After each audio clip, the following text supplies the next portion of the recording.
Freizeit, für Geld oder Liebe hört jeder für sich. Welche Aktionen sind wirklich wichtig, erfüllen die Menschen, machen sie glücklich. Weil sie schon reizvoll sind, als Erfolg oder Geld, stärker als Hass in Videospielen hate.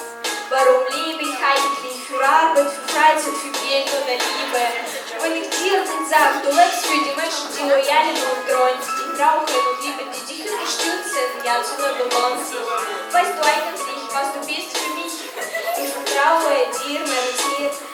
Und ich liebe dich dafür, dass du bist, wie du bist, dass du niemals vergisst, was das Wichtige ist. Was das Wichtige ist. Was auch passieren wird, egal wie es dir geht. Mein Haus ist geöffnet, egal wo ich stehe. Ich werde immer versuchen, mein Bestes zu geben. Für unsere Freundschaft, für unsere Liebe. Freund, das ist das Beste, was es gibt auf der Welt, auch wenn auch die ganze Welt zusammenfällt. Drum sei auch nie betrübt, wenn du dich auch nicht mehr lieb, Freund, das ist der größte Schatz, den es gibt. Es ist nicht leicht, es ist dir schwer, diesen Weg zu gehen, doch du weißt, du bist nicht allein. Es sind deine Freunde, die immer zu dir stehen, auch in harten Zeiten, dies wird nie vergehen. Freundschaft in alle Ewigkeit, Zusammenhalt besteht in jeder Zeit.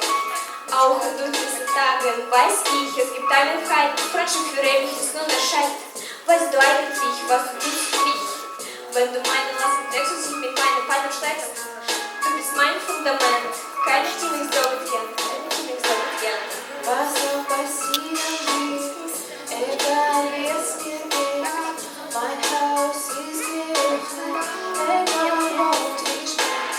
Ich werde immer versuchen, mein Bestes zu geben. Für unsere Freundschaft, für unsere Liebe. Ja, was auch passieren wird, egal wie es mir geht. Mein Haus ist geöffnet, egal wo und wie.